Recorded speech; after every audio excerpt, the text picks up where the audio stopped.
ऊर्जा को सलाम करता हूं और मैं आज जो प्रस्ताव पेश हुआ है उस पर बात करने के लिए आपके बीच में खड़ा हूं। एक ऐसा मुश्किल दौर है जब सत्ता में बैठे हुए सत्ताधीशों ने नफरत को अपना परमानेंट हथियार बना लिया हो। ऐसे समय में कांग्रेस पार्टी देश के हर कोने में जा करके मोहब्बत की बात कर रही है, प्यार की बात कर रही है। और इस जो कार्यक्रम का नाम है वो न्याय पथ है। न्याय पथ यानी कि इंसाफ का रास्ता।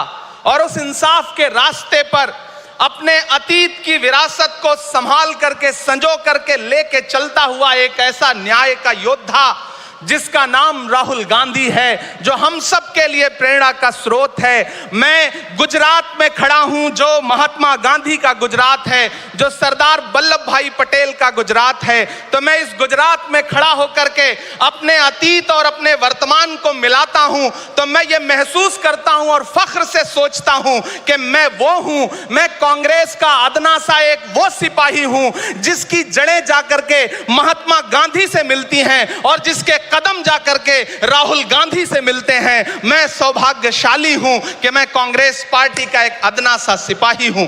साथियों, मैं कोई लंबा चौड़ा भाषण करने के लिए नहीं खड़ा हूं, बस आपसे यह कहना चाहता हूं, ये जो न्याय का पथ है, हम सब इस न्याय के पथ पर चलने के लिए संकल्पित हैं। हमारा समर्पण इस न्याय के पथ के लिए है, हमारा संघर्ष इस न्याय के पथ के लिए है। मेरे भाई शशि थरूर जी बोल रहे थे, सचिन पायलट जी ने बोला, हमारी बहन गेनी बहन ने बोला, उसके बाद इमरान बोल रहा है। इन चार नामों में ही आप ये पाएंगे कि उत्तर से लेकर के, दक्षिण से लेकर के, गुजरात से लेकर उत्तर प्रदेश तक कांग्रेस यही तो है। कांग्रेस यही तो है, देश को समेटने और एकजुट करने का नाम कांग्रेस है। मुझे याद है कि जब कन्याकुमारी के साहिल पर खड़े होकर के, समंदर के साहिल पर खड़े होकर के हमारे नेता राहुल गांधी जी ने कहा था कि मैं 4000 किलोमीटर चलूंगा, एक नारा लगाऊंगा, नफरत छोड़ो भारत जोड़ो। हम सारे लोग उनके कंधे से कंधा मिला करके, उनके कदम से कदम मिला करके 4000 किलोमीटर चलते रहे। मैंने देखे हैं राहुल गांधी जी के पांव के छाले, मैंने देखा है उनका बहता हुआ पसीना। लेकिन हम आपसे पूछना चाहते हैं और इस स्टेज पर मौजूद कांग्रेस पार्टी के अपने तमाम वरिष्ठ नेताओं से भी ये निवेदन करना चाहते हैं कि जिस पथ पर, जिस इंसाफ के रास्ते पर राहुल गांधी इस मुश्किल वक्त में निकले हैं, हम उस लड़ाई में किस तरह से, कितने जोश के साथ राहुल गांधी जी के साथ खड़े हैं, यही तय करेगा। राहुल जी ने कहा है कि अगला निशाना, अगली जीत, अगला राज्य जहां कांग्रेस पार्टी जीतेगी वो गुजरात होगा। तो याद रखिए कि हार तब होती है जब ठान लिया जाता है, हार तब होती है जब मान लिया जाता है, जीत तब होती है जब ठान लिया जाता है। अगर हमने ठान लिया कि जहां से आज सत्ता के शीर्ष पर बैठे हुए लोग नफरत परोसने का काम कर रहे हैं, असमानता का काम कर रहे हैं, संस्थाओं को कुचलने का काम कर रहे हैं, उनके खिलाफ अगर हमने उन्हीं जड़ों में जाकर के मेहनत की, हिम्मत दिखाई, तो मुझे पूरा यकीन है कि जिस तरह अंग्रेजों के खिलाफ लड़ते हुए कांग्रेस पार्टी ने इस देश को स्वतंत्रता संग्राम के जरिए आजादी दिलाई थी, तो यह लड़ाई भी उस स्वतंत्रता संग्राम से कम नहीं है। उस लड़ाई का नेतृत्व महात्मा गांधी जी कर रहे थे, तो इस लड़ाई का नेतृत्व राहुल गांधी जी कर रहे हैं और हम सारे लोग राहुल गांधी जी के साथ खड़े हैं। हो सकता है कुछ लोग इस सफर में, इस मुश्किल सफर में छोड़ के चले गए हों, उन्हें नजरअंदाज करिए और एक नई पीढ़ी, एक नई ऊर्जा के साथ राहुल जी के साथ खड़ी हो। मैं तो कहना चाहता हूं कि कांटे गुल के साथ नहीं चल सकते हैं, बुज़दिल खुल के साथ नहीं चल सकते हैं,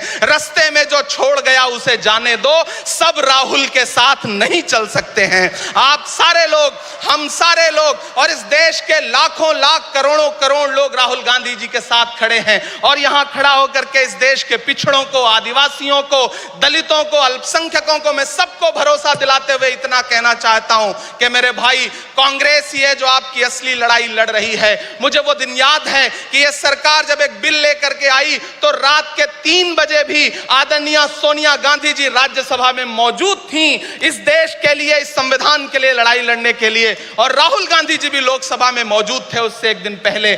जिस संजीदगी के साथ वो लड़ाई लड़ रहे हैं, हम सारे लोग उनके साथ खड़े हैं। और मैं ज्यादा भाषण नहीं करूंगा। जाते जाते बस आपसे इतना कह के जाना चाहता हूं साथियों कि यह न्याय का पथ और एक छोटी सी कविता, और उस कविता का जो शीर्षक है और उस कविता का जो हीरो है वो मंच पे मौजूद है। मैं चाहता हूं पीछे तक एक बार दोनों हाथ उठा करके तालियां बजाएं। मैं अगले 1 मिनट के कविता सुना करके यहां से आपसे विदा लूंगा। कन्याकुमारी से जो सफर शुरू हुआ था वो अहमदाबाद तक लगातार जारी है और आगे भी जारी रहेगा।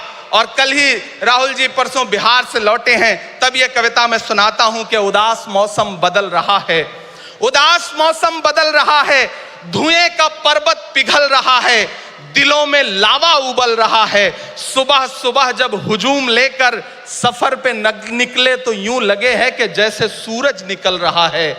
वो चल रहा है, वो चल रहा है। वो कह रहा है कि नफरतों से जो दिल है टूटे मैं जोड़ दूंगा। एक नारा नफरत छोड़ो भारत जोड़ो, एक नारा नफरत के बाजार में मोहब्बत की दुकान खोल ली है। वो कह रहा है कि नफरतों से जो दिल है टूटे मैं जोड़ दूंगा। वो कह रहा है हर एक दरिया हर एक तूफान को मोड़ दूंगा। सुनो सितमगर न समझो डर कर मैं अपने लोगों को छोड़ दूंगा, सितम की गर्दन मरोड़ दूंगा। सितमगरों की हर एक ख्वाहिश हर एक साजिश कुचल रहा है, वो चल रहा है, वो चल रहा है। अंतिम पंक्तियां पढ़ता हूं कि जमाने भर की तमाम माओं ने हाथ उठाकर दुआएं दी हैं, जमाने भर की तमाम माओं ने हाथ उठाकर दुआएं दी हैं, तमाम बच्चों ने इस तपस्वी का माथा चूमा बलाएं ली हैं। जो नफरतों का जहर भरा है ये बन के शंकर निगल रहा है, वो चल रहा है, वो चल रहा है।